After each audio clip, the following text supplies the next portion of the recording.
competence, the leadership, and the results that this amazing city deserves. She announced her candidacy after previously saying she wouldn't seek re-election. Testimony is continuing in the murder trial of Carmelo Anthony, accused of fatally stabbing Austin Metcalf at a Texas track meet. Prosecutors have rested after calling 21 witnesses, and the defense has begun presenting its case. Anthony faces life in prison if he is convicted. And Florida Senator Rick Scott is urging officials to block Kanye West from performing at a publicly funded stadium in Tampa. Scott calls the artist a raging anti-Semite, saying taxpayer money should not support a platform for what he describes as hateful rhetoric. Get BIN News now, on demand 24/7 on the iHeartRadio app. Then hear us on WBOK1230.com. Yo, turn it up. It's Gerod on the air, spitting truth in the booth. We ain't going nowhere. New Orleans City got its heart in the beat, but corruption creeping in, gotta take back the street. But corruption creeping in, gotta take back the street. From the French Quarter vibes to the Ninth Ward grind, he's the voice of the people, yo, he's one of a kind. Talking about the struggle, the hustle, the pain, but with each word he drops, he's bringing power to the game. Gerod on the radio, calling out the lies, bringing light to the dark, keeping hope in our eyes. He's the voice of the people, making changes unfold. In the city of NOLA, we're reclaiming our soul.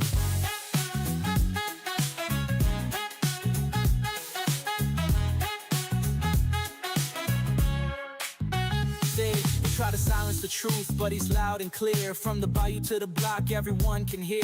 Got the people united, it's a movement, no doubt. With his mic in hand, he's breaking all the clout. City eat the official scheming, yeah, they playing it slick. But Gerod's on the line and he's ready to kick. For the schools and the streets, he's fighting the fight. With a heart full of passion, he's igniting the night. Gerod on the radio, calling out the lies, bringing light to the dark, keeping hope in our eyes. He's the voice of the people, making changes unfold. In the city of NOLA, we're reclaiming our soul. From the jazz in the streets to the gumbo pot, he's the pulse of the city, giving all he's got. Together we rise, united we stand. With Gerod on the radio, we're taking back our land. So tune in, y'all, let the truth resonate. With Gerod on the mic, we're rewriting our fate. In New Orleans, the power is ours to embrace. Keep it real, keep it loud, let's uplift this place.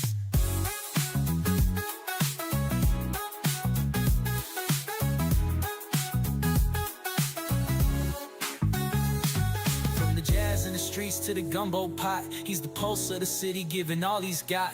Together we rise, united we stand. With Gerod on the radio, we're taking back our land. So tune in, y'all, let the truth resonate. With Gerod on the mic, we're rewriting our fate. In New Orleans, the power is ours to embrace. Keep it real, keep it loud, let's uplift this place. Gerod on the radio, calling out the lies, bringing light to the dark, keeping hope in our eyes. He's the voice of the people, making changes unfold. In the city of NOLA, we're reclaiming our soul.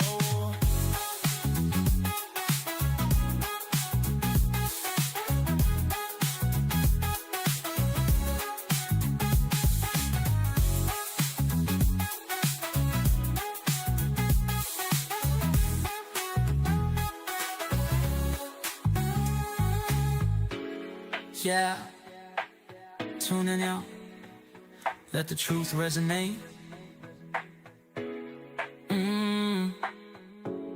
With Gerod on the mic, we're rewriting our fate. In New Orleans, the power is ours to embrace. Keep it real, keep it loud, let's uplift this place.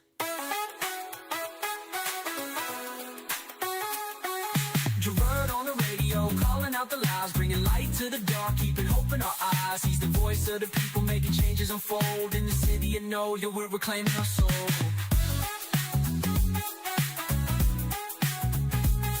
Yeah, let the truth resonate. With Gerod on the mic, we're rewriting our fate. In New Orleans, the power is ours to embrace. Keep it loud, let's uplift this place. Yeah, yeah, yeah, yeah. What's going on, good people? It is Monday. Welcome to, is this the first or second Monday in June? This is the first Monday in June? Yeah. No, the second Monday in June. The weeks are so long now Oh. that I don't know That's because some people working. what days they are. Some people got it going on. Some people important. Some people have taken on A whole lot of stuff. the mission to try to redress some of these wrongs in the community, and the burden is heavy. But And the that work Lou is Hamer important. ain't got nothing on this one. The work is important. Nothing. As a matter of fact, as I'm on the air, I'm also participating in a Hard Rock oh, you doing a Plaintiff status Steering conference? Committee. I'm doing that at the same time. I'm She's doing multitasking. everything. She doing I'm everything all at one time. No, everything. Let's put them on the air. No, No, because they we would can't never do that. forget. They would never. That would be forgive it. funny. No, they won't. Um, Okay, so let's talk about it. What we do over the weekend, Gerard? Let me tell you.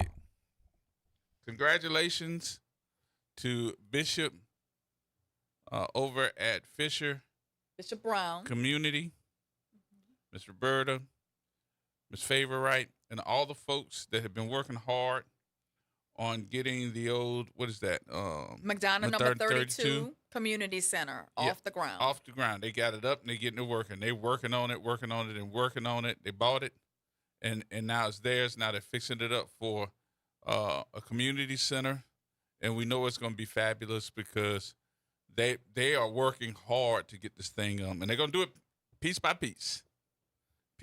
So they had a big event this weekend over at Fisher. Everybody came. Everybody, not everybody, but everybody came. Dr. Calvin Mackey was there as one of the guest speakers. And guess who set it off? Gerard. Nope. Nope.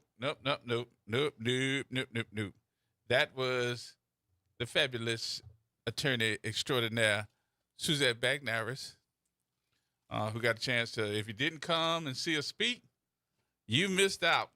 You missed out on that one. So we're gonna be taking some more of those, and I'm taking the invites because I'm the manager of, this is my client. I gotta make sure Yes, my client. indeed.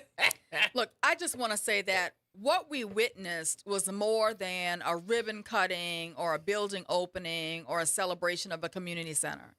It was a reminder that in times like these, that community outreach is not optional, it is essential. Yep. We're living in a moment where many people no longer feel protected by the systems that were designed to serve them.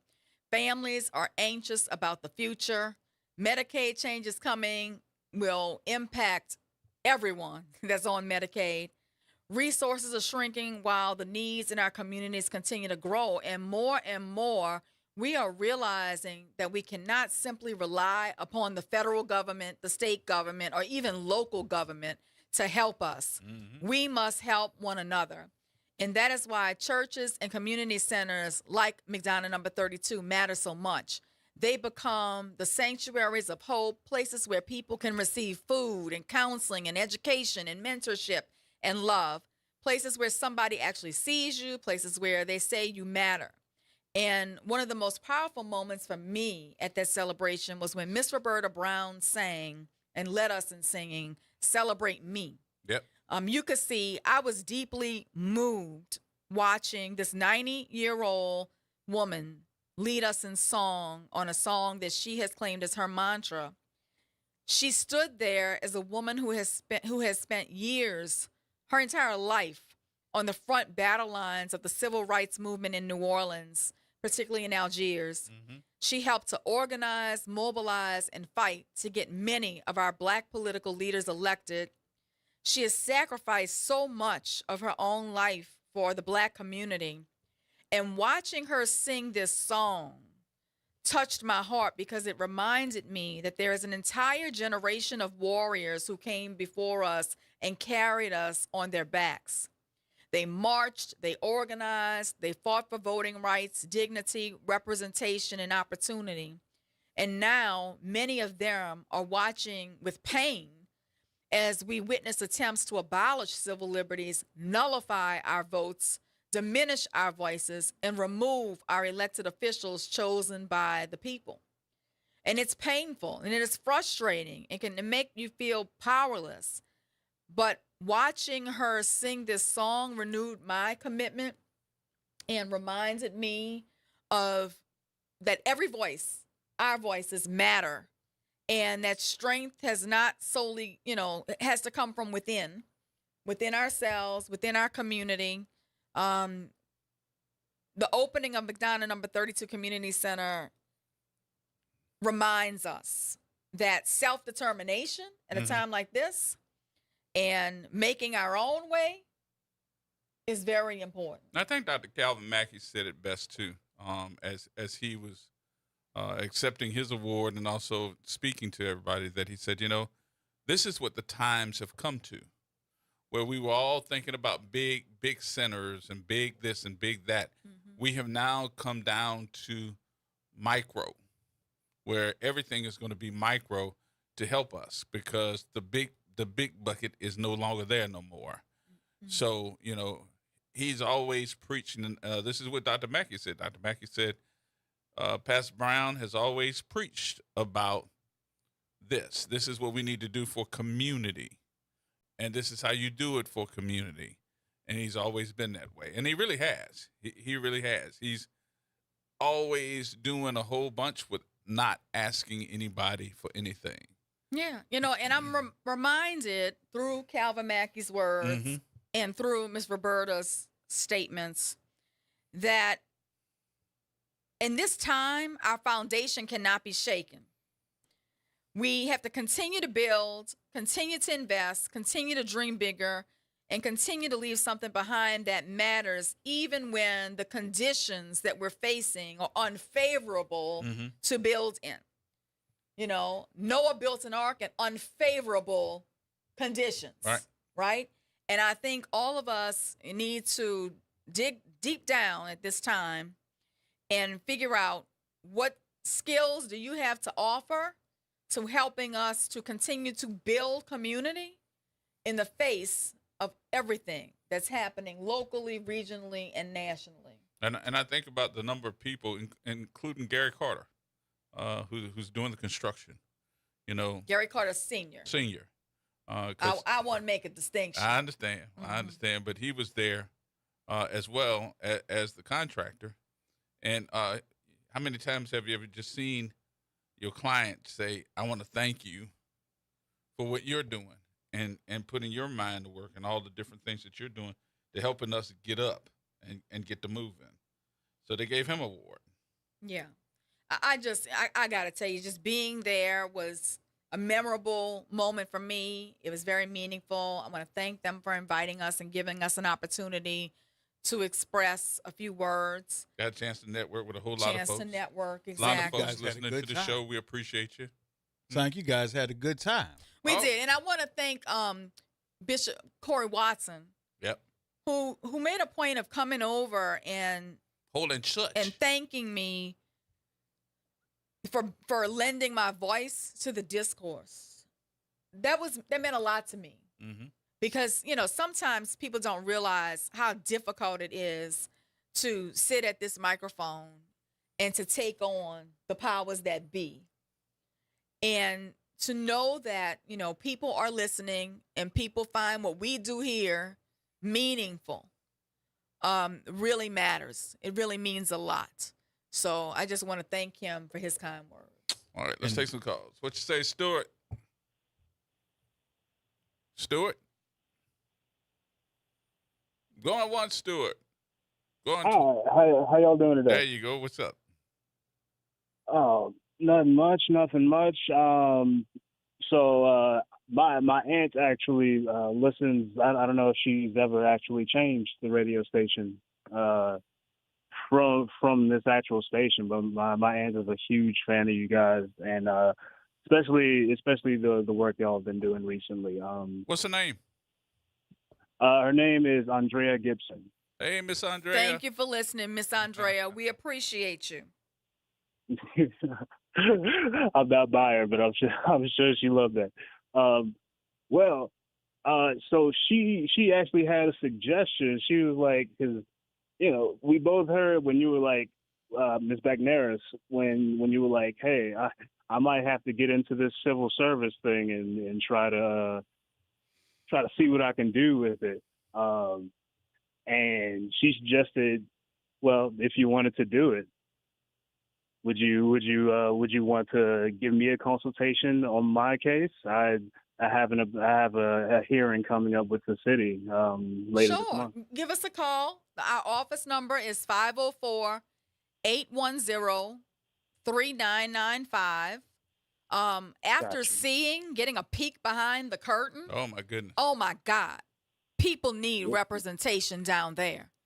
What I witnessed left a real mark on me.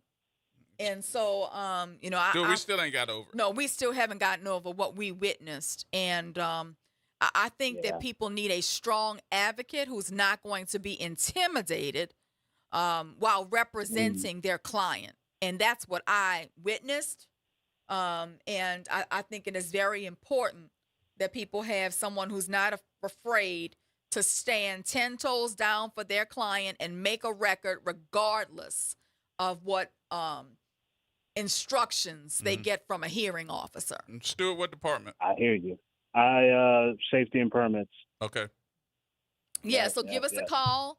Call the office and ask for Stacey Yates. If she probably won't get back to you for a day or two, because tomorrow we're trying to file our little love note to Hano in federal court. So it'll probably be Wednesday. When's your court case? No problem. I appreciate it. I will. I'll give y'all a call tomorrow morning. Stuart, when is your case? Right? Oh, my hearing date. Mm-hmm. I believe is June 20. It's either June 26th. June 26th. Okay. June 26th. All right. Just trying to put some things in order. So call us up. Oh, all right, buddy. I got it done. Thank you, guys. All right. Have a good rest of your day. You too. All right, Ryan. Hello. Yes, sir. Hey, what's up? I used to be neighbor. What's going on? How y'all doing today? Good, man.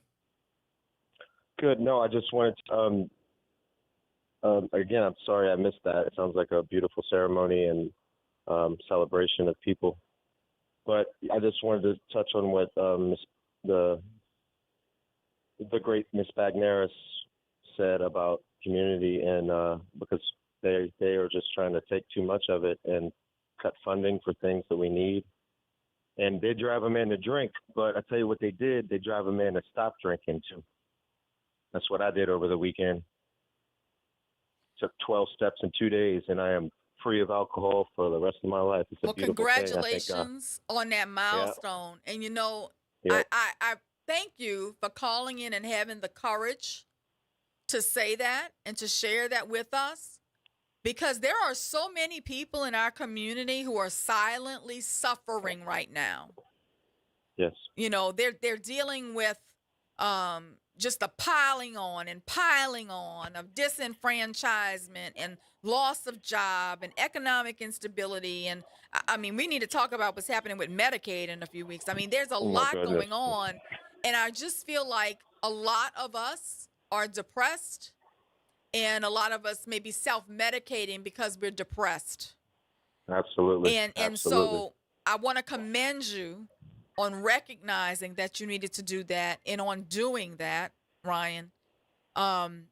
We need everybody to be aware, and we need everybody to look out for one another, because we don't realize what our neighbor's going through. All right, Ryan. All right, I love y'all. Talk to you later. Okay? All right, man. Peace. So everything that we've been going this past week, I got to tell you, it's been heavy. The last few weeks have been heavy. Just me being at your office for how long now? Maybe 2 months, 2 or 3 months, about 3 months. You see how the weight is heavy. This is probably the weight and the strength of this law office that I've ever seen. Gerod, we've been silently doing this in the community now for 34 years.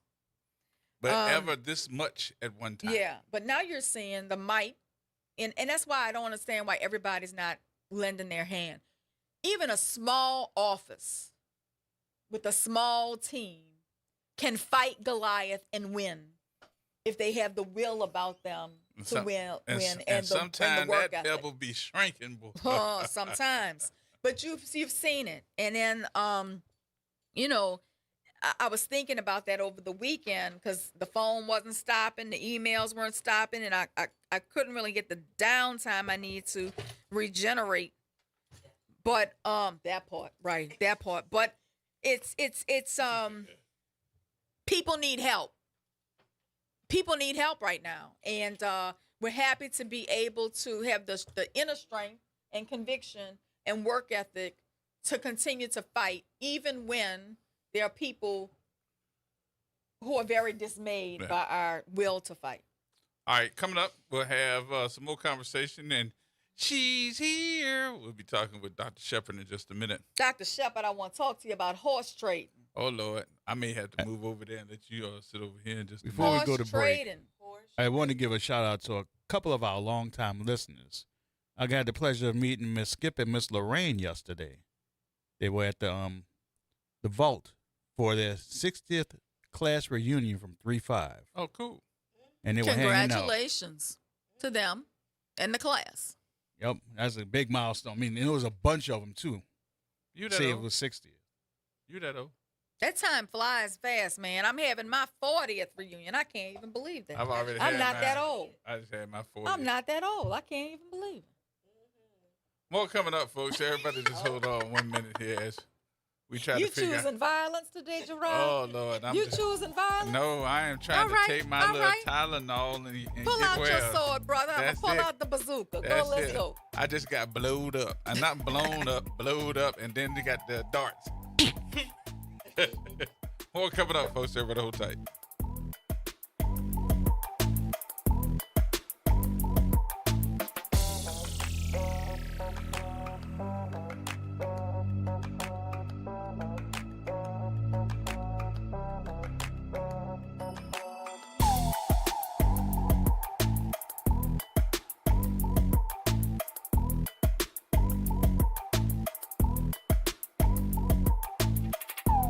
Trying to grow your business or increase traffic to your location? We can help. WBOK 1230 AM has a number of solutions that will meet your individual needs. Give one of our consultants a call today at 504-582-9420 or email us at info@wbok1230.com. And remember, an investment with WBOK is an investment in our community. Call today. Hey, Delta Utilities natural gas customers. Your new and improved online customer service experience is here. Visit mydu.com to track your usage, choose convenient payment options, learn how to read your bill, and more. If you prefer to pay in person, our customer payment centers are open and ready to serve you. Delta Utilities at mydu.com. That's mydu.com. Improved customer service with you in mind. Greetings and salutations. I am Edward B. Coulon Smith, chairman of the board of the New Orleans Regional Black Chamber of Commerce. We'd like to invite you to tune in every Wednesday at 12 noon on WBOK to listen in on Black to Business and be a part of the movement that's going on. Thank you. Making a difference in the community. WBOK 1230 AM. Here we go. The reality check on WBOK 1230 AM. All right, folks. Welcome back. Welcome back. Gerard Stevens with you. The attorney, Suzette Bagnaris, and I don't know what I was going to call you, but Suzette Bagnaris is in the building. There's no telling what you're going to call me after everything you witnessed today. No, I was Oh, he not. saw me getting them all together today on the phone. I was about to go to the car. I was getting them together. It was bad today. It was bad. There was some threats going on today. I was like, am I in trouble? I'm not. I'm not in trouble, Emma. And she gave me the look. You could be. One thing about me and two for sure, I don't threaten. I promise. Them was I'm threats gonna deliver. first. And she raised her voice on the phone. Hello, this is Suzette Bagnaris. Let me make one. I said, oh Lord. I did use the word respectfully. It's how you use respect. It's how I used it. It felt so disrespectful when you It, said it. it was very disrespectful the way that it was said. No ifs, ands, and buts. Dr. Shepard, where you been? Ooh. Well, first of all, this weekend I went on my 20-year class reunion. Oh, okay. For 20 John years. Eric. 20 years, just a baby, just Yes. a baby. we had, well, first of all, class of 2006. Okay, class of 2006. What we had the world was that? Thank you. I didn't have the gun. We just got the bell. And you late. You ain't on your game. Yeah, you supposed to have that ready to go. I wasn't even expecting that. Yeah.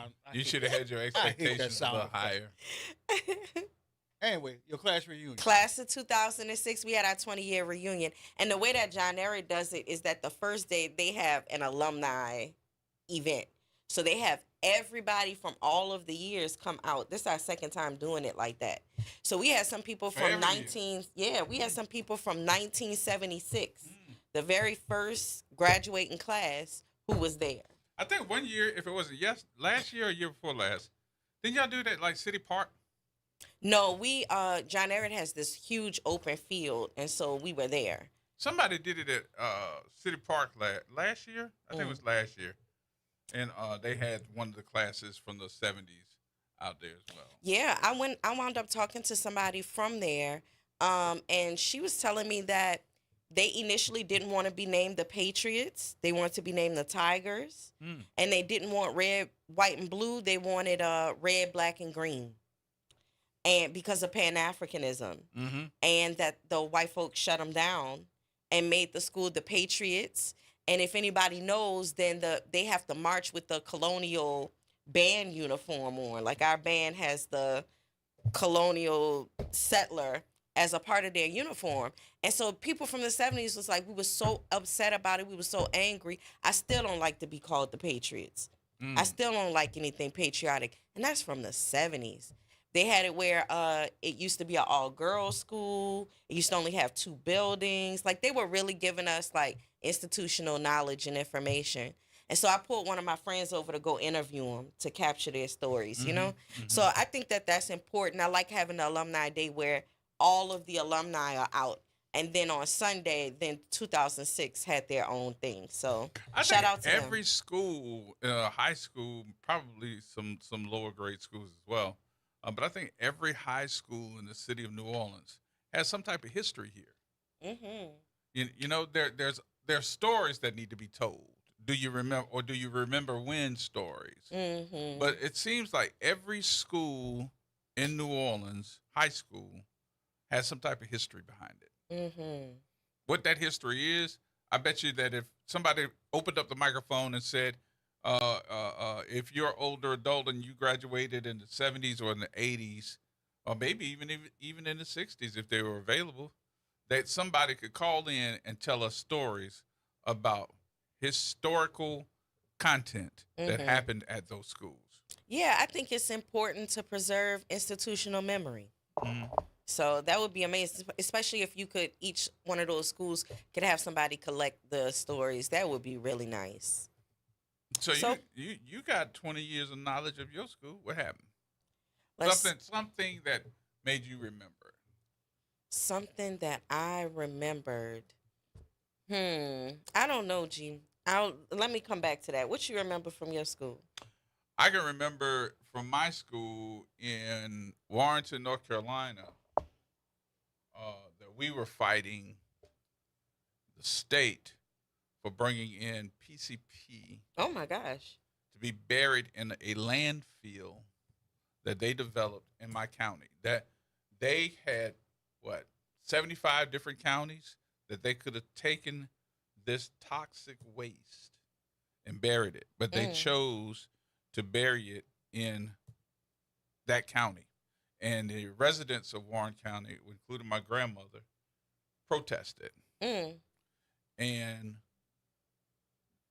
they were having meetings in the county with folks on how to protest, because back then in there, you ain't have no cameras, no cell phones and all that to be able to take pictures and post it on. There was no such thing as social media. So the cops, the state troopers, they rather just beat you. They wanted to beat you. Right.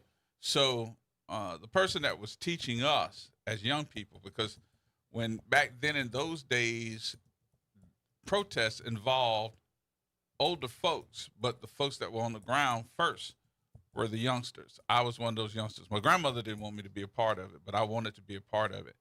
And the guy that was teaching me about, what to do, how to lay down, how to protect myself, was actually one of the activists that when I moved here, he came to the radio station to talk to us about it. And I was maybe 16, 17, and I was, in the 8th grade, 9th grade, 9th, 10th grade, one of the two. And he basically told me, I remember you. Oh, wow. And I was like, wow, I remember you. You were one that was in my class. I was like, yeah, I sure was. And he said, we know, we remember. I'm talking about the activist. What's his name? That had the Bahamian. What's his name? If I wasn't trying to tell you who it was, then you would know, right? Mm-hmm. But it was interesting that we can remember all the different things back in high school when all of us had no cares whatsoever. We were all getting out there protesting on the ground, and there was nothing they could do about it. They still did the landfill, but we didn't want them to bury that toxic waste. Yeah. But they put down so many different layers of clay, tarps, and so far down, we were like, you're going to hit our water table. And if this stuff starts leaking, right, it's going to be in our water table. And their reasoning for doing it is saying by the time something happens, if it starts leaking, to get to your water table, the clay in North Carolina was red clay. So they were like, it was going to take out anything and filter it anyway. Oh, okay.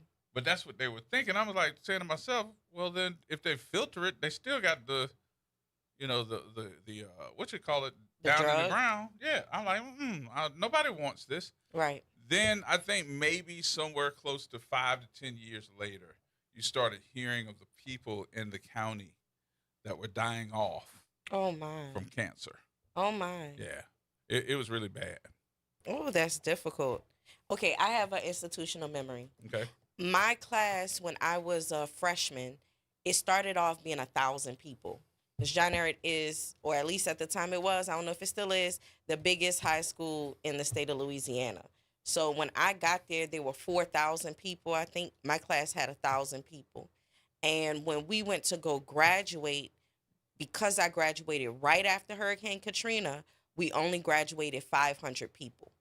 We had lost half of our class because of Hurricane Katrina.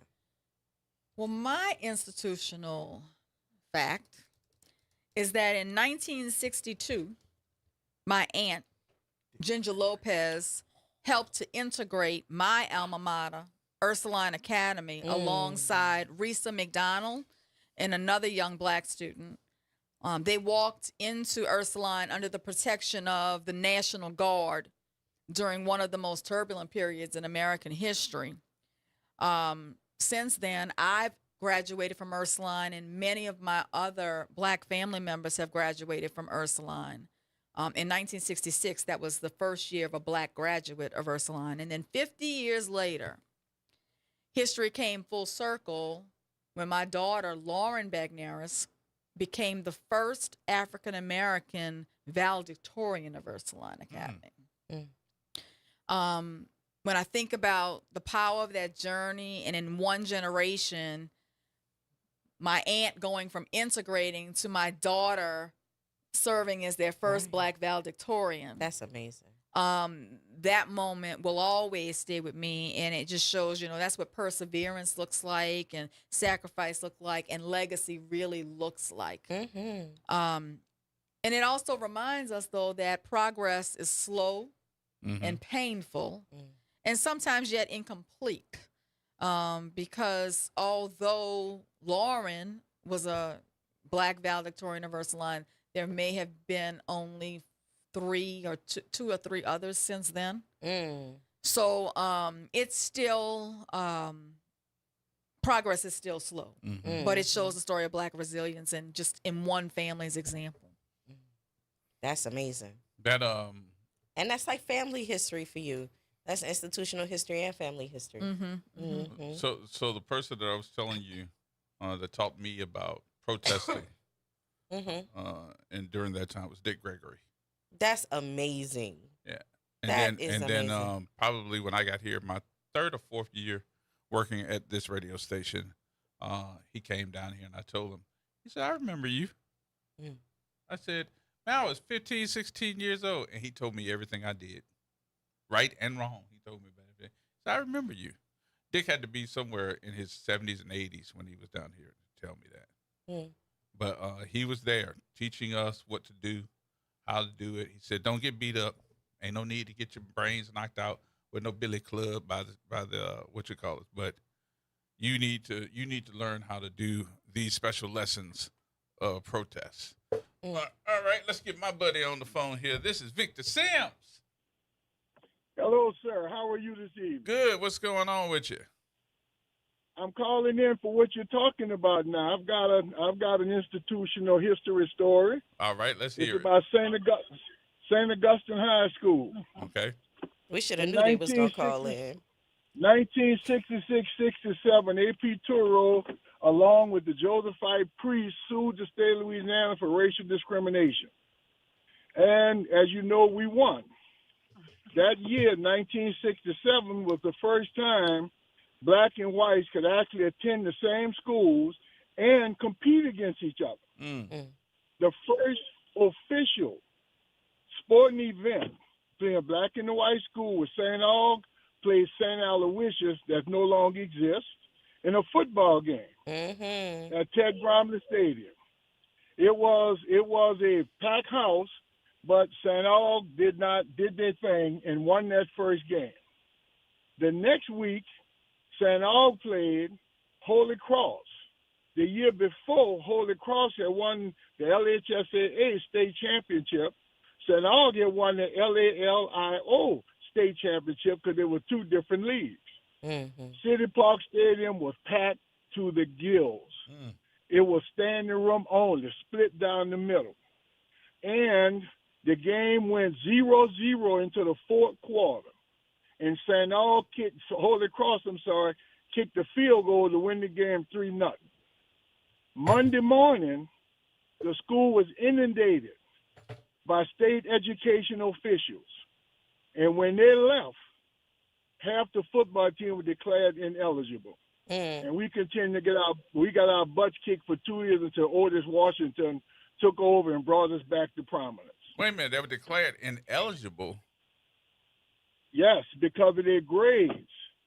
Their grades were below what the standards were. See, we had a practice of trying to educate everybody, so they had 3 grade levels, a A level, a B level, a C level, and a D level. And the D level was predominantly the athletes, but they were getting educated. Because the one thing about the St. Aug teachers, they did not take you not getting your grades together.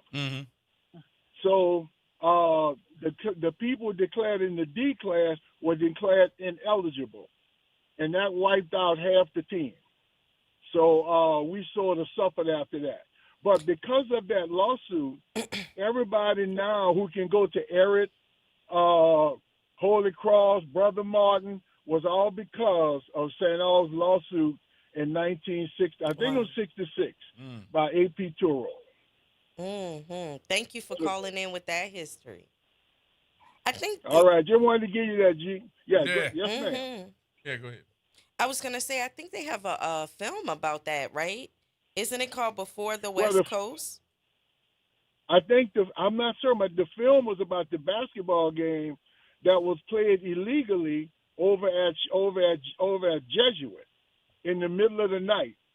Coach Nick Connors took the team to Jesuit in the middle of the night, and they played an illegal basketball game. I think the film was about the basketball game. Yeah, I think they have one about football too. I just can't really recall the name of it. Okay. Uh-huh. But y'all, you know how y'all do. Okay. Y'all always making history, so. Uh-huh. So I just wanted to put that out there, G. All right. Thank you for that. Victor Sims, thank you, sir. All right. All right. Yes, indeed. sir. That's my buddy. That's my buddy.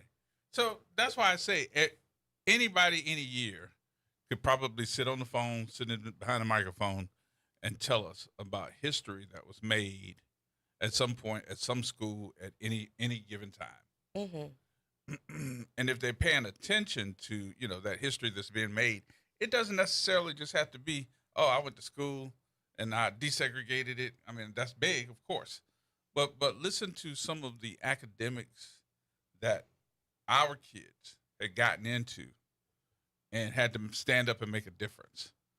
I think, of course, some of our biggest ones. This is going to sound absolutely horrible, but I think those folks will understand what I'm saying. It bothers me that when I turn on a television and folks that don't know about the history of education, academics here in New Orleans only talk about one school, one little girl that was escorted to school and talked about. They don't talk about the three little girls. Yeah. Other than, what school was that? France? Was that France school? They don't talk about McDonough 19. Yeah. And it's not that I'm hating on that. I've gotten to know Leona Tate. Yes. And I know that a lot of people know Leona Tate, but not like they knew about William France Elementary School. William France Elementary School, and what's her name? Ruby Bridges. God, thank you for Ruby Bridges. Thank you for those other ladies too. But I feel equal opportunity in telling the story should be told. Certainly.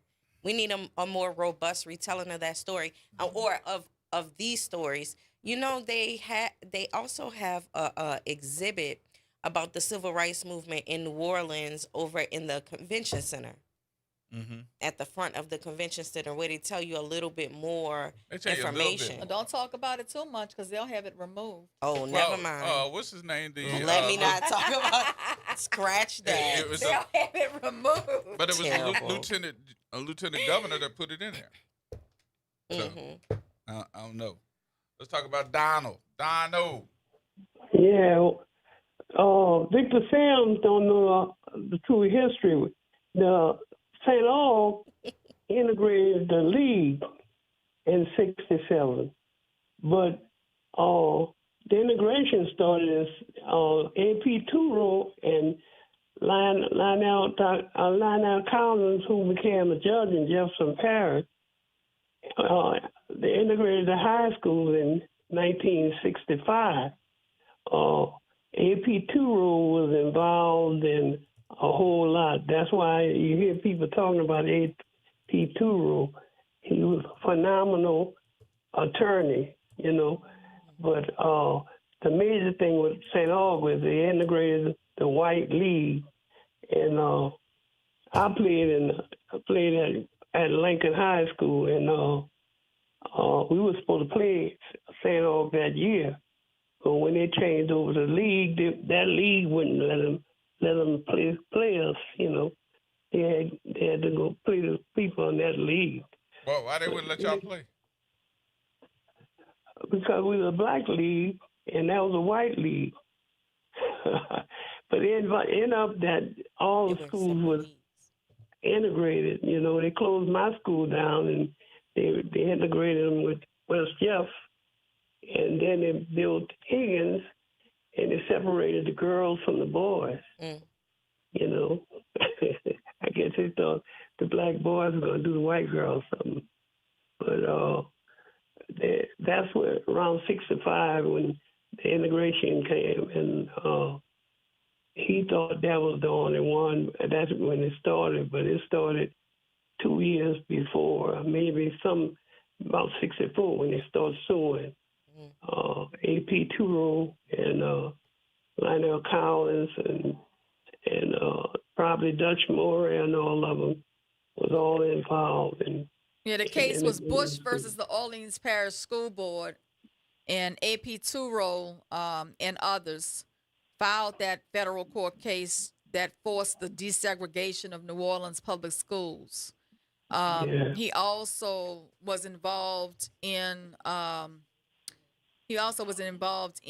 the Brown versus Board of Education case at the U.S. Supreme Court, and he integrated Louisiana State University Law School.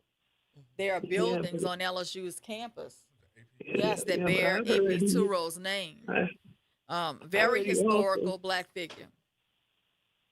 They used to pay the teachers black teachers less than white teachers, and AP Turo won a suit on that too.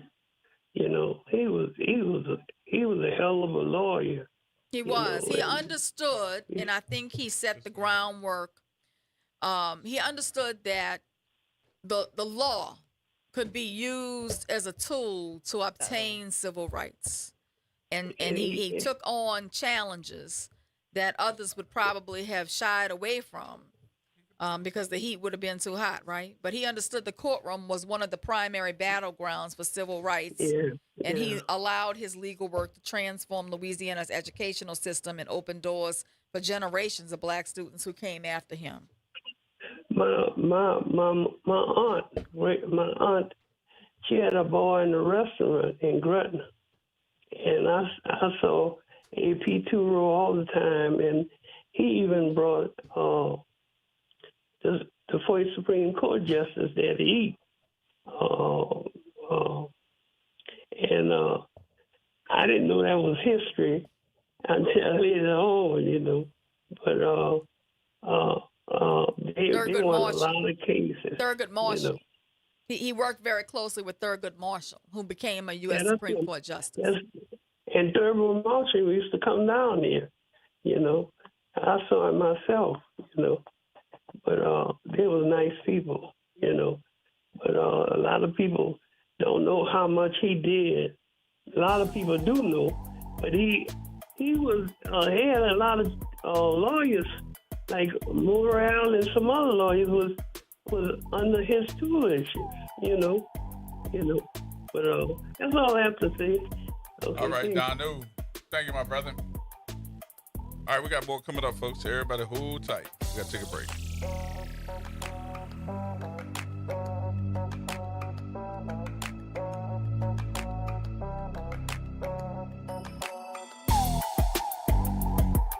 Late nights are made for chillin', and you can do just that every Sunday night at 10 p.m. as DJ Wick brings you The Love Zone. It's the perfect way to top off your weekend with your favorite old and new school ballads. So sit back, relax, and let DJ Wick take you to the Love Zone on WBOK and on the World Wide Web at WBOK1230.com. This is Andronica Morris, host of Put Housing First. Join us every Tuesday at 12 o'clock, where we will discuss how housing affects every aspect of our lives and what's necessary, what's needed to guarantee housing for all. Join us every Tuesday at 12 o'clock as we dig down deep onto the issues that affect all of us. Hey, Pontchartrain Park. Thanks for listening to WBOK. Here we go. The reality check on WBOK 1230 AM. All right, folks, welcome back. It is Monday. Boy, we got a room full today. I'm so glad. Of course, the attorney extraordinaire is in the building, Suzette Bagnaris. Dr. Shepard's in the building, and we have I'm sorry, your name. Can you please allow everybody to know your presence, please, and address yourself? My name is Kirsten. Kirsten, what's your last name? Jones. Your name is Kirsten Jones. It's Jones? That's your middle name? Mm-hmm. Okay. Kirsten Jones is in the building. Where are you from, Kirsten? I'm from Baton Rouge. Oh, yeah? How long you been Xavier? I'm a rising junior. Okay, rising junior. Mm-hmm. Now, that's going by fast. What's your major? I'm public health pre-med with a double concentration in theology and AADS. Thanks to Dr. Shepard. Come on now. What? Ding, ding, ding, ding. Where's the bell? Oh, wait a minute. I need to know what that means. What that mean? You are what? I'm a public health pre-med major with a double concentration in theology and African American diaspora studies. Double major. You got a double major. No, so my major is public health, but you can pick different concentrations in terms of what you want more studies on. So I picked theology and African American diaspora studies. All right. That sounds smart to me. Sounds smart. Absolutely. Okay. We just gonna call you smarty. Nothing wrong with a double She major. is. I had one. She's very smart. She received my award at the end of last semester for going above and beyond in Black health disparities. She held a seminar. So for one of my classes, they had to do a project. She turned the project into an event. And then after doing that event with organization, they invited her to come speak at their national conference. What? So she's really making waves in public health. Give me some money. You made some money, didn't you? No. I think you made They some did. money. I did receive a travel scholarship to go. Okay. So me and my family are gonna go. Very, very good. What did you find out about healthcare in the country? So explain a little bit more about your project. What did you have to do? How did you make it an event? So Dr. Shepard assigned us for our midterm. You had to write a blog post with any organization of your choosing. You had to tie it into one of our weeks, because every week we learned a different topic. And the organization I picked was COGI. They focused on Black health disparities, but also gastrointestinal illness. And that's something that I've struggled with and numerous of my family members struggle with. So they were the perfect organization for me to work with. And I was like, well, I did all this work. I turned in my blog post. Was there something else I can do? So I partnered with my organization that I had got inducted into, National Society of Black Women in Medicine.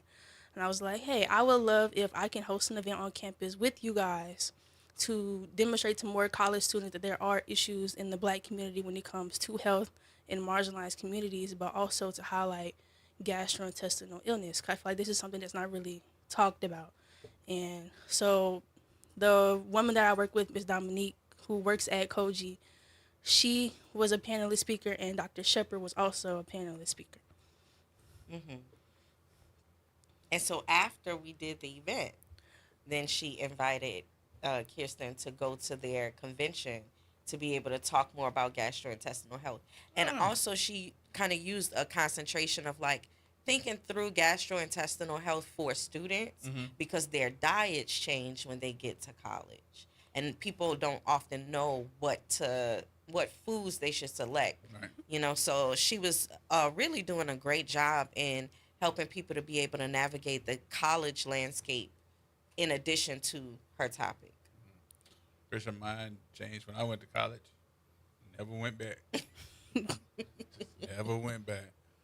When you hear these stories that you're hearing about, you know, the history of what has happened in these different schools, mostly high school, what do you hear as a young person? What do you hear history-wise? In terms of like what you guys were talking about earlier, because when Dr. Shepard said Patriots, my face was like, when is she talking about my high school? That's your high school? No, I went to a high school in Baton Rouge. It's currently called Liberty Magnet, but it was initially called Robert E. Lee High School. Oh. And during the height, during the height of the Black Lives Matter movement in 2020, it was brought to the attention of the school board. A lot of parents wanted it to be changed, and actually, I was on the yearbook committee my senior year, and they brought out all the old Lee yearbooks. And my aunt, she used to attend this school as well, and she graduated.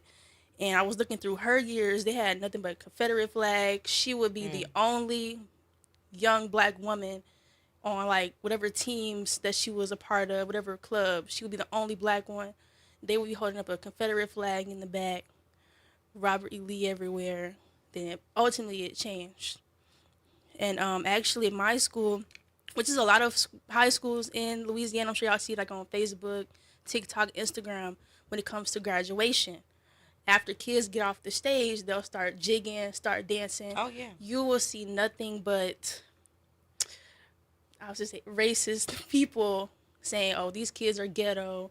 Oh, look at the high school they go to. They graduated just to jig off stage. Anybody can get a degree. They're getting a degree just to go to McDonald's afterwards." And it's every single year. Yeah, it's tough. So you're going into a very tough field, particularly in this climate that we're living in right now with the Trump administration. Beginning January 1 of 2027, many able-bodied people, adults who receive Medicaid through expansion programs will be required to document at least 80 hours of work per month. Yeah. In order to, or school or job training, volunteering, in order to maintain their Medicaid coverage.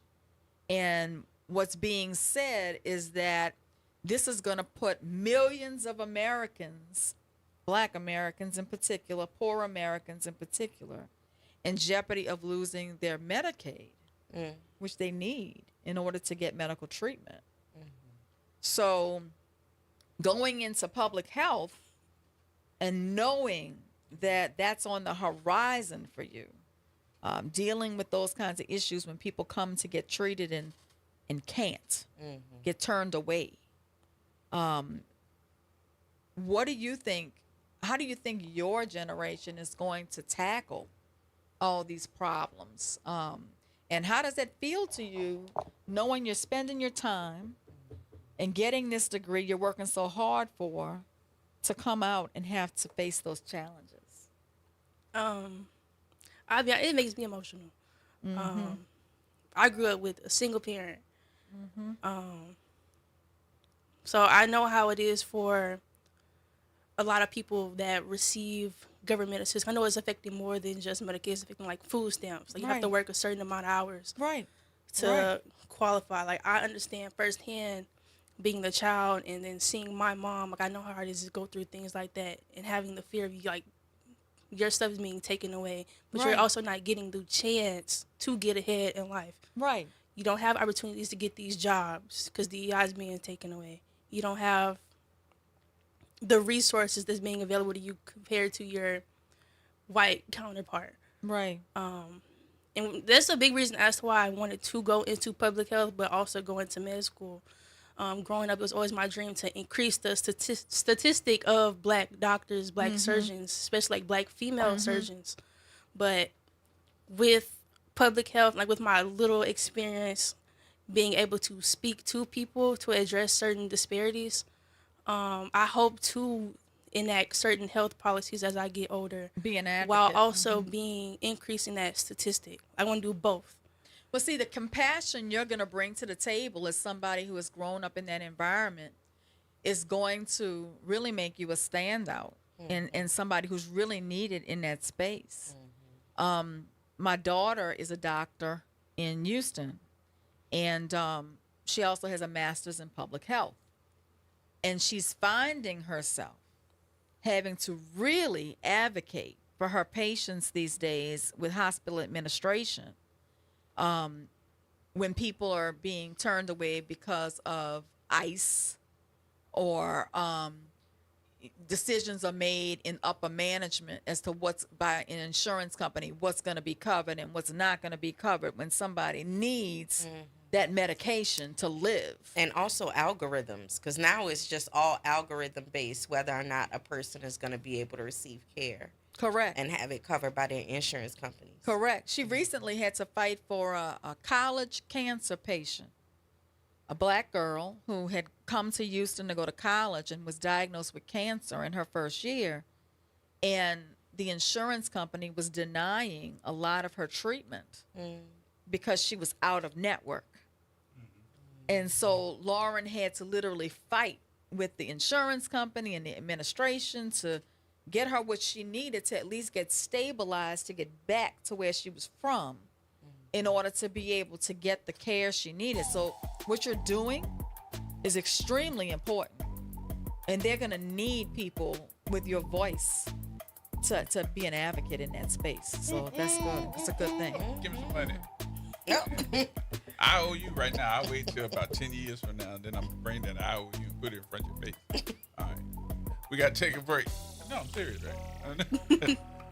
We got more coming up for the 5 o'clock hour. Get your calls in, 504-582-9422. There's more coming up.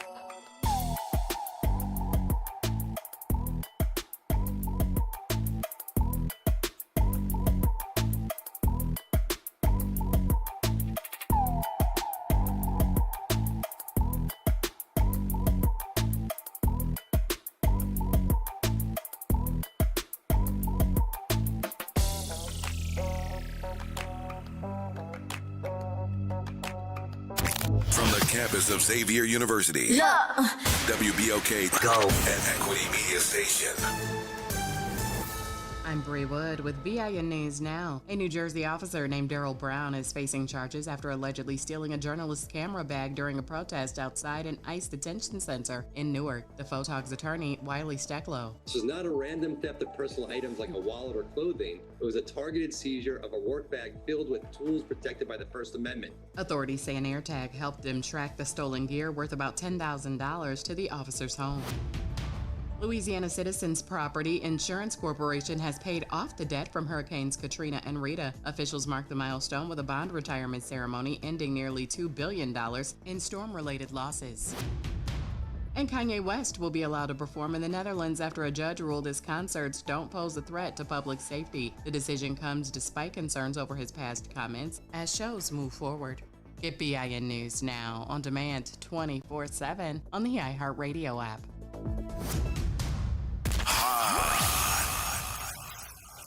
Here we go. The reality check on WBOK 1230 AM.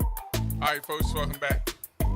Welcome back. And the conversation on today, of course, you at 504-582-9422. The attorney extraordinaire is in the building, Attorney Suzette Bagnaris. The doctor extraordinaire. Hello, hello. She already knows.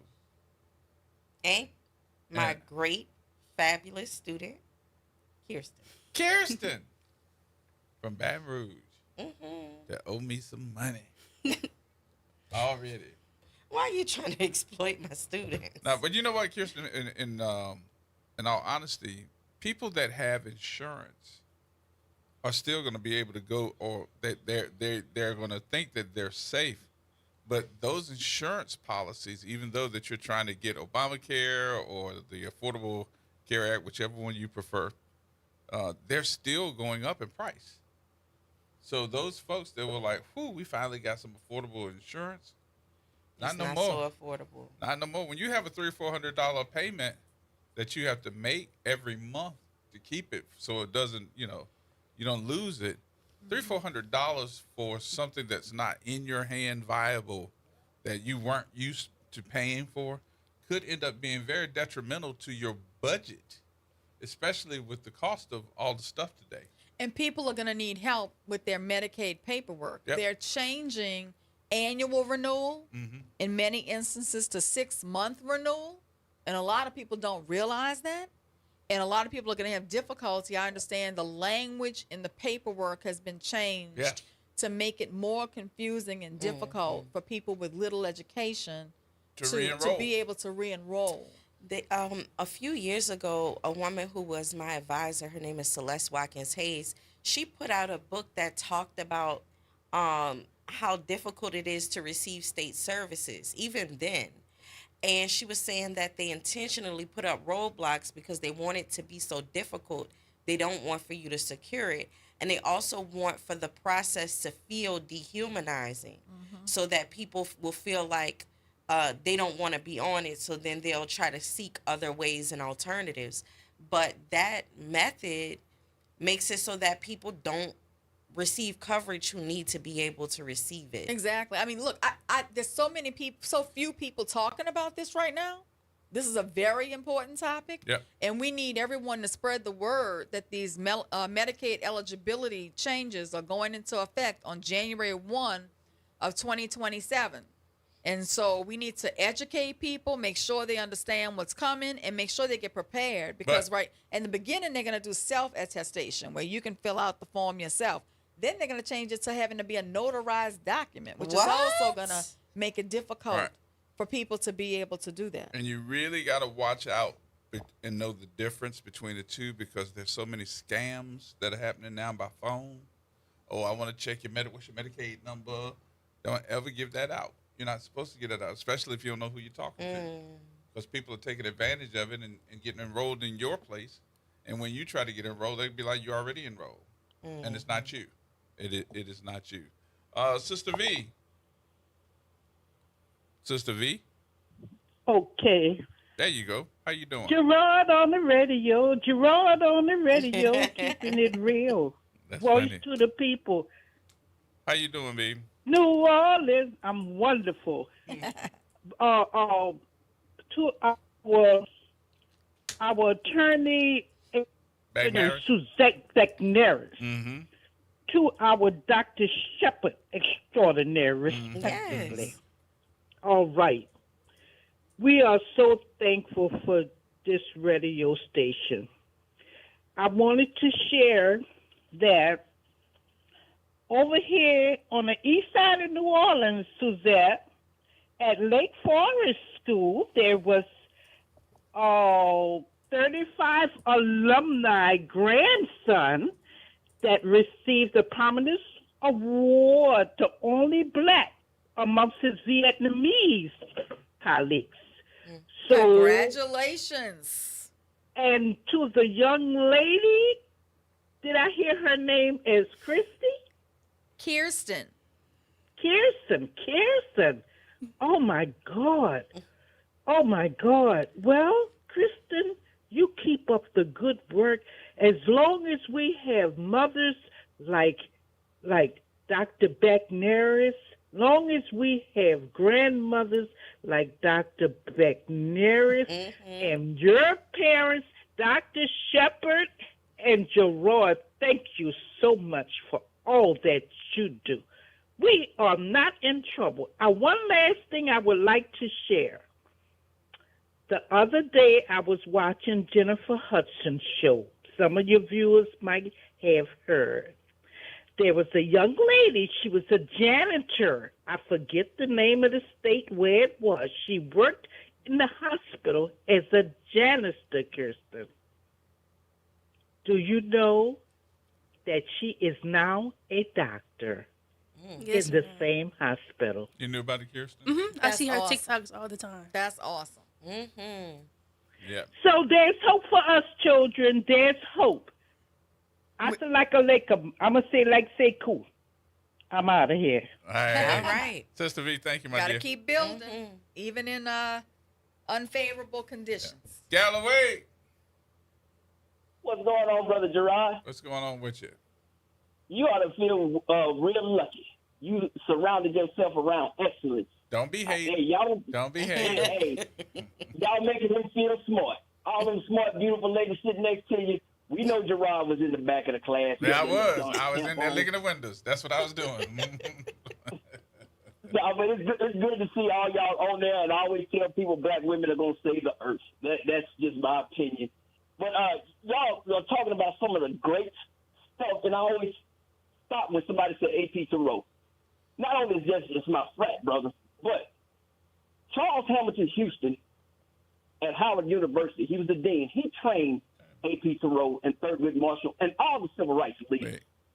And when A.P. Thoreau came back down to the South, he was very intermittent with teachers' pay also. If I'm not mistaken, he took a court case and he got female teachers to make the same amount of money as the male teachers. That was one of the things a lot of people don't know about it. But Dr. Shepherd, I have been reading your book, Chapter 5. I keep telling folks, if y'all have not read Chapter 5 of Dr. Shepherd's book, Bad, Borges, and Beyonce, The Formation and the Failure of Liberal Politics, y'all missing out. Thank you. Everything that's happening right now in New Orleans and Louisiana, Chapter 5 covers it, everything. Either you got a crystal ball or you just that smart. I'm you go through chapter 5, read chapter 5, and you'll be like, man, this happening right now. Yes. And And where I'm can like- we and get I'm your telling- book, Dr. Shepard? Oh, it's on Amazon. It's called Settler Colonialism is the Disaster. And it's by Cassandra Shepard. So you could always put my name in, but you can get it on Amazon. Also, you could get it on the University of Illinois press page. It's a little bit cheaper over there. So I kind of send people over there as well. But you could get it off of Amazon. And It's you called bring up Settler Colonialism is the Disaster. In your book, you bring up a lot of references. Whether they're local references, national references, your reference on the number of topics that you end up talking about in your book is amazing. I'm like, thank you. Your research was like on point. Yeah, someone told me before I do a good job of integrating different materials. And that was one of my advisors who told me that. So I said, oh, I didn't really think would about agree. it like that before, but yeah. I would agree. Mm-hmm. I'm sorry. Go ahead, Galloway. That's all right. Gerard, you one of them students. You got to raise your hand and ask questions. I'm sorry, but I didn't Anyway, know you could see me or not. I had You to. surrounded by them executive women. And listen, executive women, I know y'all smart. I gotta fit in somewhere, bro. I brought them all water. That's all. Yeah, but executive folks, y'all come to Tougaloo. We started this stuff. We send folks down there to teach y'all. But we ain't gonna go there right now. Yeah. We won't. Talking about culture, politics, and representation. That's in chapter 5 also. Yes. And the role of liberal rhetoric. I say again, the role of liberal rhetoric in masking systematic oppression. I'm telling you, this chapter, if you read this, Helena Moreno, hello, talking to you. Troy Carter, talking to you. Some of y'all that spoke at that which we know now was a farce. When y'all went up there and told them folks, ain't nobody gonna turn you around, we ain't going back. Hello, talking to you. It's all in that book. I ain't gonna hold you long and I ain't gonna tell you nothing wrong, babe, because I'm grilling ribs and chicken for the Knicks game tonight. And no, I'm not a Knicks fan, but I get to get my pool hall room characters to come over for a Monday night party. I'm just turning it on at the beginning so I can hear the booze.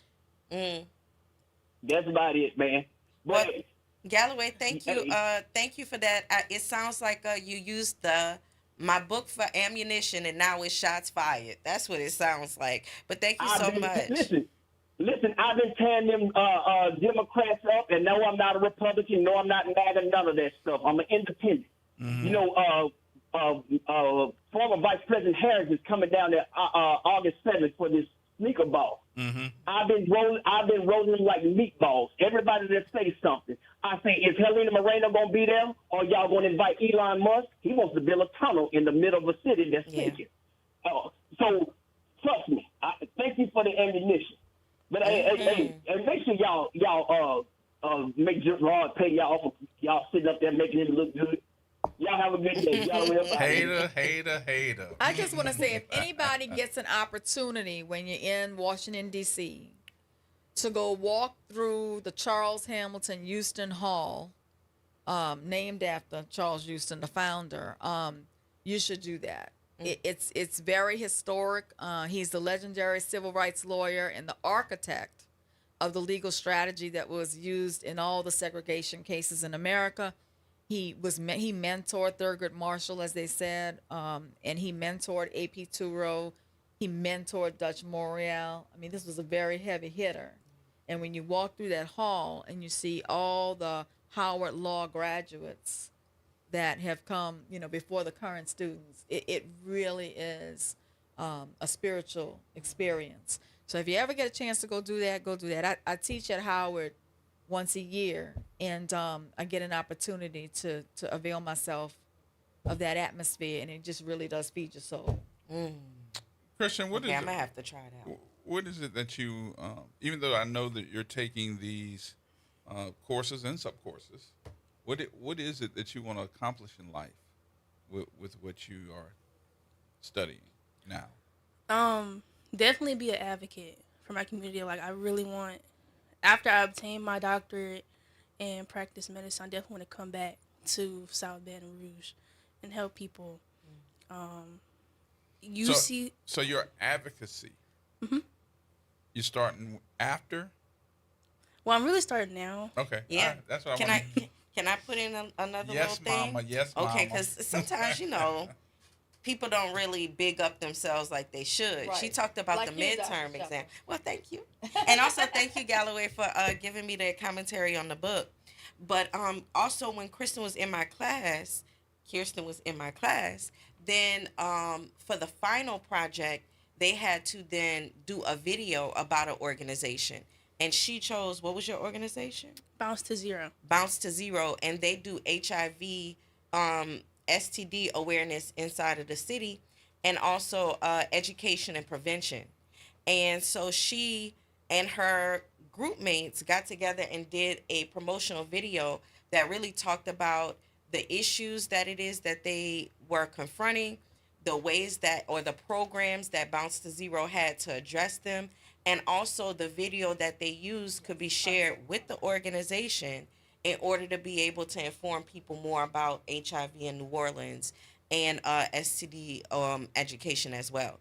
So I wanted to make sure I said that as well. So she's just within my class got a chance to be able to be an advocate for 2 organizations. So it's something where she's already doing some of the work, and I'm sure that there's even more that she's doing outside of my classes. Right now she's here on campus when she doesn't have to be doing something with pre-college programs, and she might be able to tell us more about that. I will say this though before you start. Why are we in a place, and when we have 80% African American base here, and there's not a whole bunch, I don't think, publicity, news about HIV in a city like ours. And it's now, and I'm going to just say this, okay? Hear me out. When it was more white men that were catching this disease, there was all types of PSAs, commercials, billboards. But as soon as we found out that African Americans that are catching this disease or infected, it doesn't seem like the same push behind it is the same. What do you think? I'll put it plainly, in the medical field in general, Black people are not cared about. We're not cared about. Touche. And poor people. Yes. In America, race and economics drive healthcare disparity. And that's well known. I mean, the Black Medical Association talks about that all the time.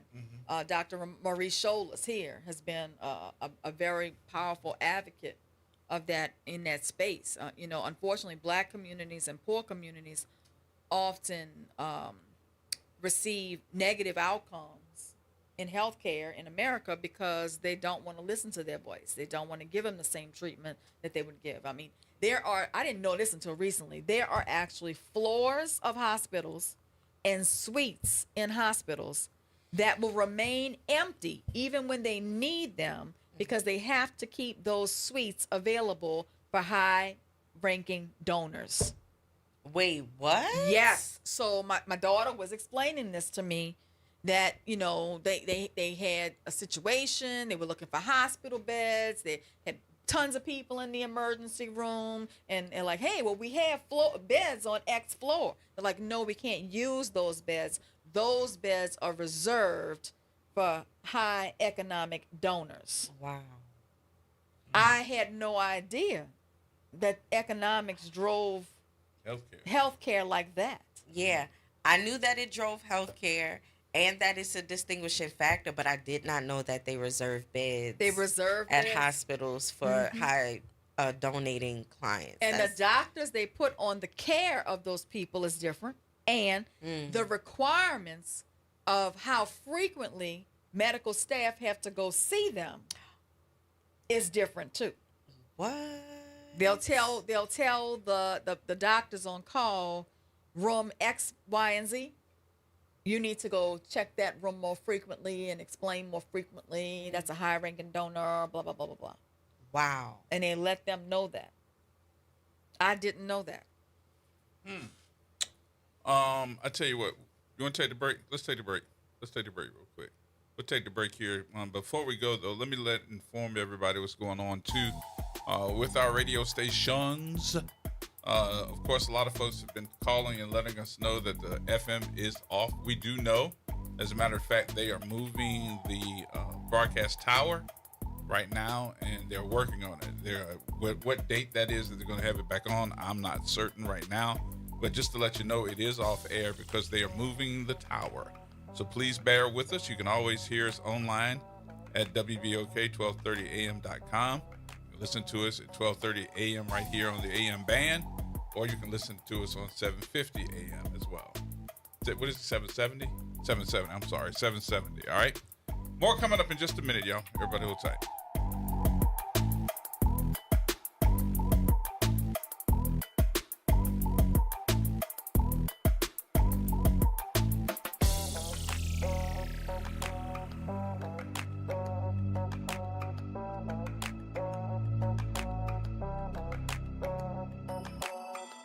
This is the Bloomberg Black Business Beat. NBA legend Shaquille O'Neal is partnering with a tech wonderland right in the middle of New York City. It's called Tomorrow, stylized as TM:RW.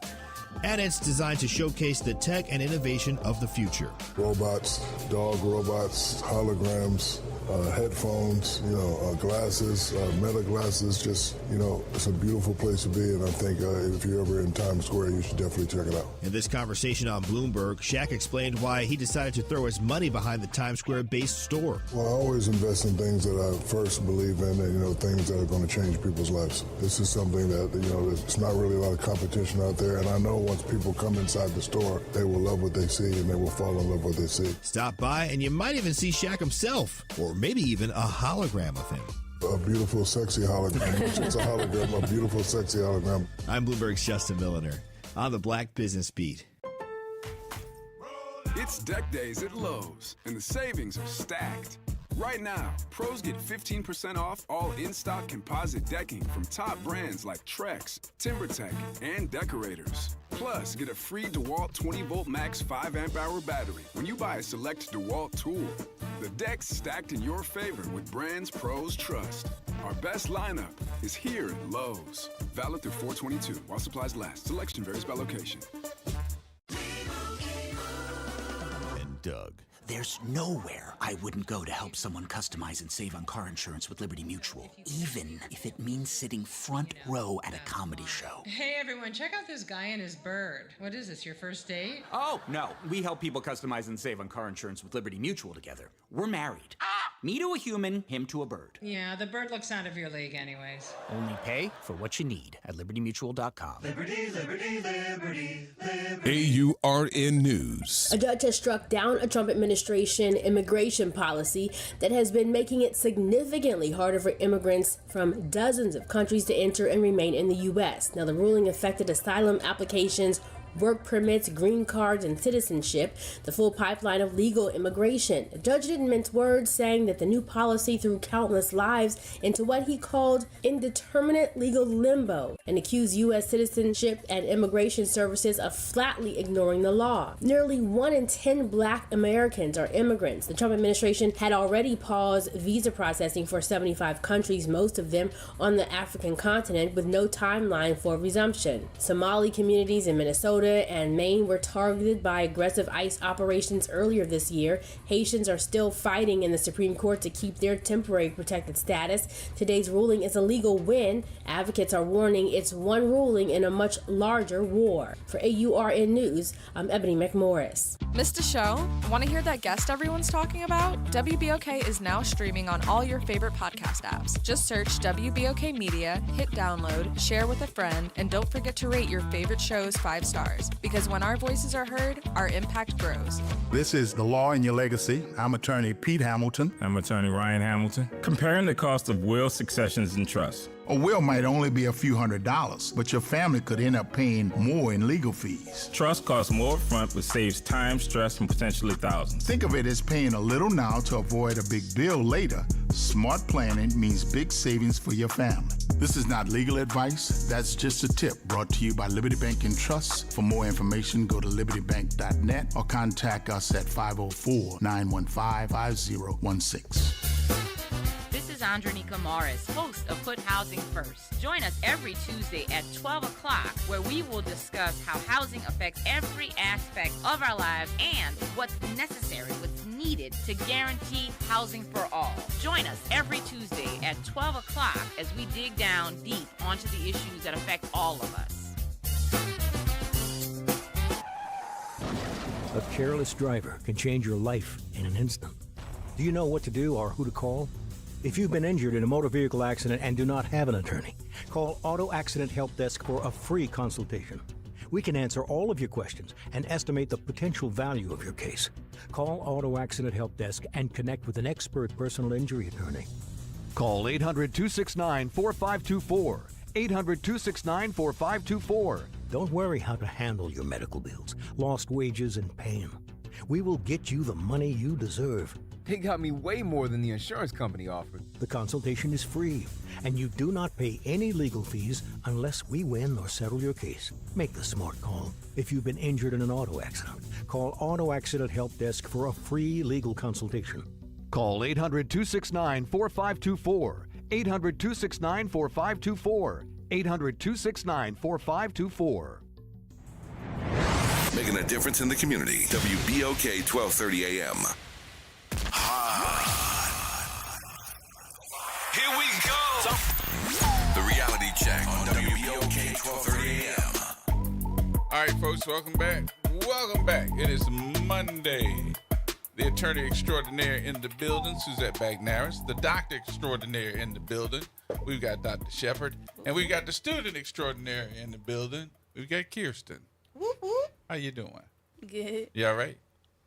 So, Kirsten, you're after we're having these conversations about what's happening in the world today, do you feel that you're in a position to make change, to learn as much as you can about change, or to be active in the change? Does that make sense? What? Or maybe all three? And where I am now, like me being in college, me being my age. Mm-hmm. I think so. I think the opportunities that I have had to speak publicly on certain issues is getting like the snowball effect. Like I'm getting there. But let me tell you before you go on, let me tell you why I asked you that question.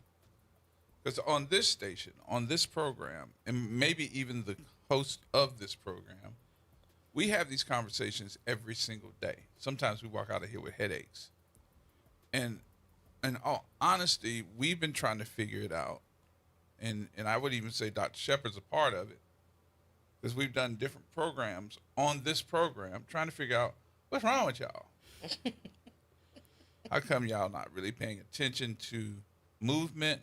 How come y'all not paying attention to exercising your rights? How come there's no fight in believing in these things change the world? What happened? What did we miss? Did we miss as teachers? Did we miss as folks that are believing in it? Or did you all miss? What did y'all miss? That's a whole lot to kind of answer, but we got time. I think it depends on the person. Because, like me, for example, technically, someone probably wouldn't expect, with the way I grew up, to be so outspoken about such issues. You know, my mom was single parent, so she worked day and night. Like, I remember the first night she told me she worked a 24-hour shift. That might not be something important for anybody else. That was something that was important to me. So she didn't necessarily have time to teach me about certain issues, but she showed me, like her being a young African American nurse and hearing the stories she would tell her coworkers on the phone. She didn't know how much of a fire that lit in my heart to want to address health disparities as I got older. I think, and not even just with my generation, even the older generation as well, and those to come, don't be afraid to tell anybody. Like, whether you host an event or you just going word of mouth. If you reach one person, that's fine. You don't have to reach out to hundreds of people. You don't have to have a stadium of people. You don't have to have the convocation center packed out to get your message across. if you reach one person, that one person could tell 2 people. Them 2 people could tell 5 people, and it goes from there. Like any little bit helps. Mm-hmm. So what responsibility though? What responsibility would you put yourself into? How do you inject yourself? What's Christian's word? What's Kirsten's word? I'm sorry, I said Christian. I was thinking about your baby. In terms of like getting my message across. Mm-hmm. Well, me being young, definitely social media. I utilize it as much as possible. Like every person in my generation probably has a phone or a tablet, an iPad, whether it's the newest or the oldest. That's the only way you get your news, huh? Is it true? Recently, yeah. But I grew up watching the news, reading the newspaper with my great grandma. That's not something that's when I foreign. interview young potential jurors and I ask them what are their sources for the news, they tell me social media. They don't read NOLA.com. They don't read The Advocate. They don't watch 4, 6, and 8. Does that make them an ideal juror or not? Do you consider it to be like, oh, well, then they're not thoroughly vetting their news? It changes the way I handle a jury trial. I now have a lot of visual graphics in jury trials and videos whenever possible. Because I find they are so used to interacting with screens that you can't keep their attention unless there's something on a screen. I try to use the television in the courtroom as much as possible and put my exhibits on the screen. If I hand them an exhibit, they're going to just pass it to the next person. They're not going to even look at it. If I put it up on the screen and say, oh, I want you to see this, they will look on the screen. So I'm finding that the way you communicate with them has to be very different because they're not paper people. They're not interested in reading it if it's on paper, but they will watch a video. And the videos have to be short, too, because of Instagram and TikTok. They're used to short videos and not used to long videos. So also the presentation has to be shorter than I typically would have done when I first started practicing. They're only going to get the first 3 to 4 minutes of an opening statement, and they're only going to get about 3 or 4 minutes of a closing because they're not listening. After that, they're disengaged. Well, I would say for the video that they had, it was that they made it so that it could be shared on the social media for the organization. We could share it as a class so that it gets disseminated amongst people, you know? So I think that that's what their generation is good at. But when I look at social media, sometimes it's very disappointing. Especially if it's young people. And I'm not saying it's all young people. It's some folks my age as well. We see you on Facebook. I know I'd be all throwed up. But some of the folks that I'm looking at, I'm disappointed because we're talking about crap. We're talking about stuff that doesn't even matter. And our young folks even worse because they talking about somebody else's business, somebody else's man, somebody else's woman, why I'm looking like this, why I'm posing to look at my booty, why I got all this on, and I'm not necessarily talking about women. And I'm sitting back and saying to myself, who really cares? Then I look down and see that somebody does because they got 1 million hits. The platforms matter too, though, Gerard. Facebook is older people, and they basically showing you lifestyle stuff. Instagram is influencers, and they're trying to sell you something. Threads, however, is a platform where people are mean. Really do educate. Well, sometimes they're mean, but they really do educate, and they really do talk about. Well, they're debating issues. It's more of an educational discourse on Threads as opposed to people trying to sell me the latest potato peeler. Oh, you know what's really mean? I wasn't thinking about Threads. I was thinking about X. Oh yeah, X is mean. X is very hate-filled, but Threads, I'm very pleasantly surprised by Threads. Like there's a lot of people on there who are like pursuing the MD, and they're giving advice to black professionals coming behind them on this is what you need to do for the MCAT. This is what you need to do when you apply. This is how you build the resume. I'm seeing a lot of community building through education, with people willing to share their journey. I mean, what I do with Threads is talk about becoming a lawyer, becoming a trial lawyer, challenges in the profession and how to overcome them. Like, I think a lot of people use that space that way. So that one I find more useful than some of this other stuff. Well, let's find out. You on Threads? Mm-mm. Why? I just don't like it. Like, it's basically just another Twitter for me. No pictures, no videos. Like, and people are too spiteful and hateful, I feel, especially on Twitter. Mm-hmm. You called it Twitter and not X. I grew up with it called Twitter. Mm-hmm. She's straight up old school. That's all that is. Yeah. Where are we headed as young people? Where are we headed? What's engaging for you, and what's disappointing for you? Something that's disappointing for me, especially in terms of social media. People are very quick to spew hate, especially behind like bot accounts or like fake accounts. Like when I was speaking earlier about the high school graduations, people saying like we're ghetto, we're like monkeys dancing, stuff like that. It's never a real person on a real account. Then I think a lot of, especially like AI, is taking over social media a lot, especially like Twitter, Instagram. You'll see stuff, especially even like politics, whether it's the right or the left. You'll see stuff on both sides where it'll be like AI generated headlines, and people will believe it and fall for it and start fighting each other. I was watching though commencement. They had clips of commencement exercises where someone had generated some type of AI something, and they were talking about it because they were the commencement exercise speaker, and the students were booing them. And I was like, I would think that the students would be all about this person because it was AI generated. But it doesn't look like the young folks are for AI. Even though they may use it, it doesn't look like they're for it. Do you think so or no? I agree. I think in terms of like assignments, like people using AI for work, I know Dr. Shepard doesn't like that. Come on now. You like AI? Oh no. It's making students dumb. It makes people not try. It makes them not read.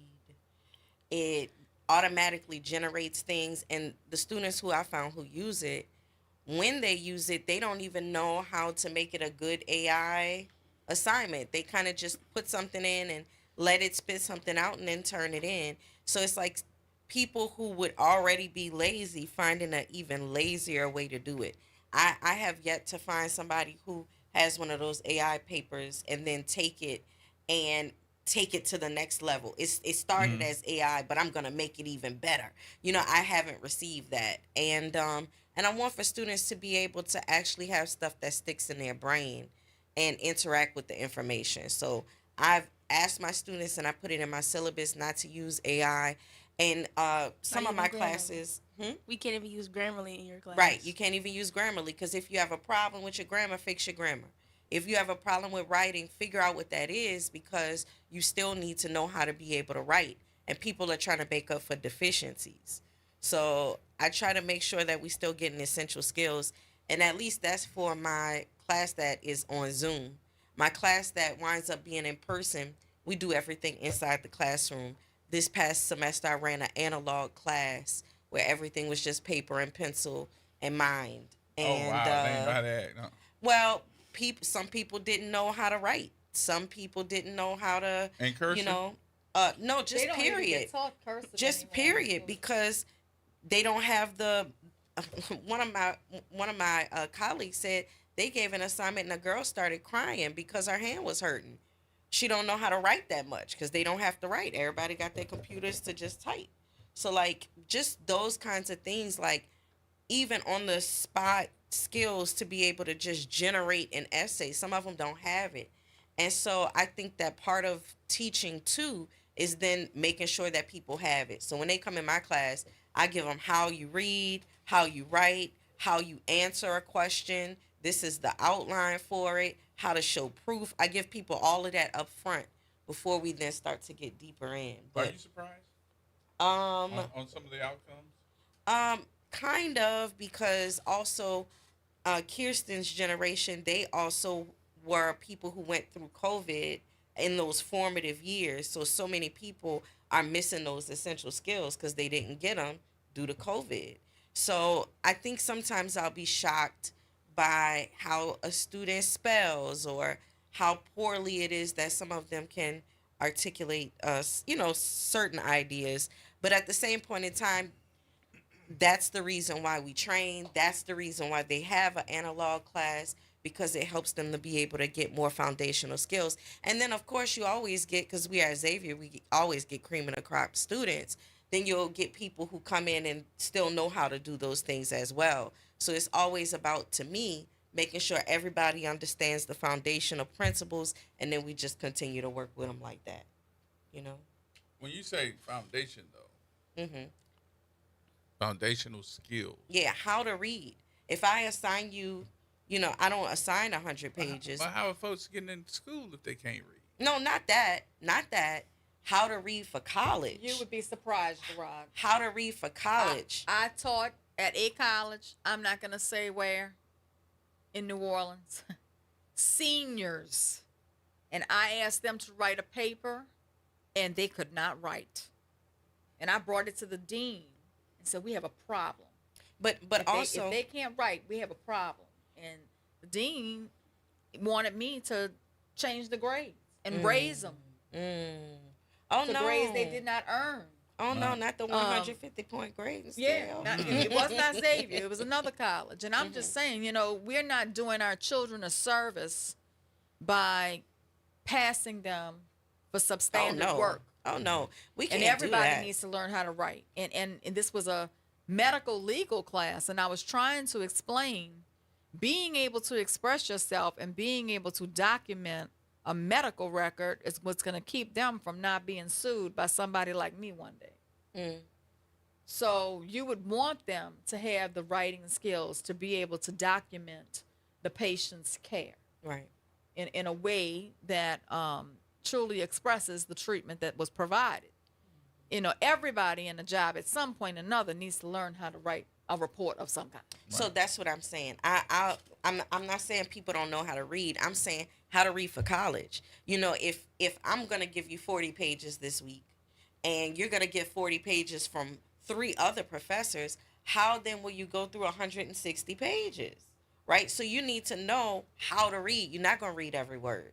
You're going to read the headlines. You're going to read the introduction. You're going to make sure you understand the argument. You're going to make sure you read the conclusion. And all of the other stuff in between, you kind of skim and pick up, well, how did they make the points? What's the sources, whatever, so that you get a good understanding so you can do that 4 times a week. But without that, then you might have a student who's trying to read every word and can't get to 160 pages in a week. So to me, that's the difference. You might know how to write, but you might not know how to write a persuasive essay, right? And how to do that in a short amount of time with effective words. People might not know how to do that. They might have learned coming from high school.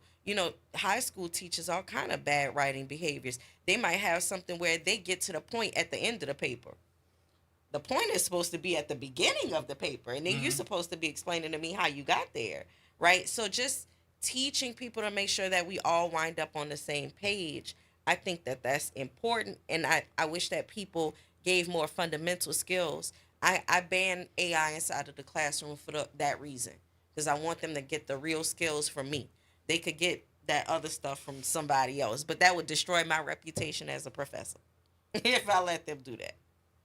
I kind of got to the point where I was doing that, and it ain't hard to do that. And I'm gonna just call it what it is. It's ass backwards. Excuse my French, but it's more so the way that you think about something you're getting ready to write. Not knowing how to write, you end up wanting to throw everything on that paper real quick, fast, and hurry because it's up here, and you're trying to disseminate some type of or put together a story by telling the story and not starting at the beginning of that story, starting in the middle, and then explaining what that story is without telling what you're talking about. I've seen several of those. I was doing it when we had to take it literary. We had to write stories for news, and I would start. Well, while we were there, this is what happened. Da da da. Not giving the entire story, but this is what I saw. And we had to learn that you may have to take some type of. I'm trying to think exactly what it was called, but that was so many years ago. But one of the tests they had to give us was to find out if we were dyslexic. Of course, when I took mine, I was like, I don't know if I'm dyslexic or not. So no telling. But that was one of the programs you had to take a course to find out if you're dyslexic. And I wasn't, of course, but it was the fact that I was starting to say, here's what happened, but I would start in the middle instead of starting at the beginning. Well, also, I just want to make sure I say we're in the middle of a literacy crisis all over the country. So, I mean, this is affecting all of the populations, all of the racial populations of people, and also all of the age groups that are starting to come in, especially those students who wound up going through COVID. Yeah. We got more coming up, folks. Final break of the day until we get ready to get out of here at the top of the hour. Get your calls in, too, at 504-582-9422. More coming up.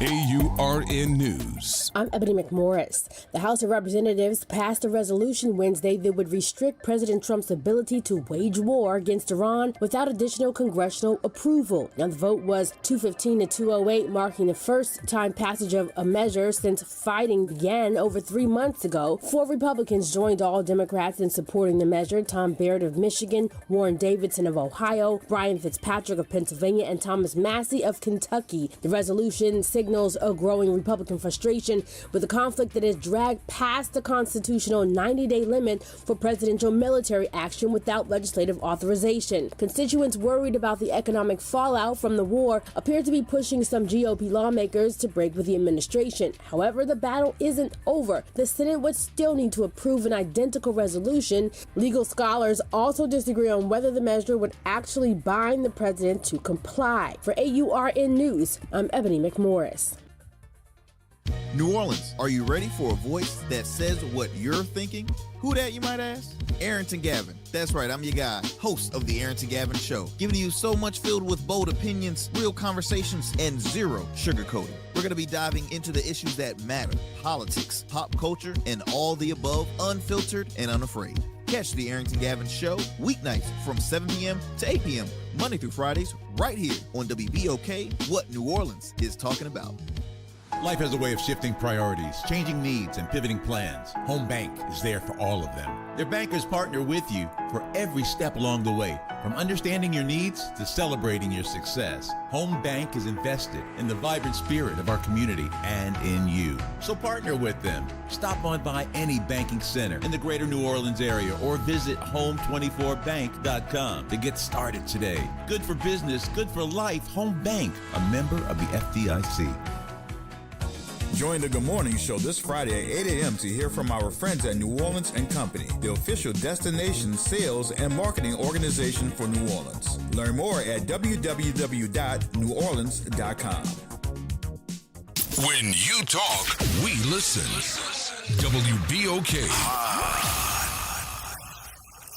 Here we go. The reality check on WBOK 1230 a.m. All right, folks. Welcome back. You need to follow up before you leave with everything. Tell everybody about your book again. Okay. So my book is out right now. It's on Amazon. It's called Settler Colonialism is the Disaster: An Analysis of New Orleans After Katrina and During COVID-19. Very good. Mm-hmm. Thank you, ma'am. Thank you for that. I'll holler at y'all. Holla. Okay, have a good rest of y'all show. Thank you for having me on like Thank you, always. baby. Bye. Thank you for coming. We really enjoyed speaking with you today. I expect great things because you're already on the path. Nah, you're already on the path. Already. Mm-hmm. Definitely. She speaks with a lot of poise and intelligence. All right, as we get ready to get out of here for, 10 minutes? Mm-hmm. A lot of good conversation there. You made a valid, very valid point.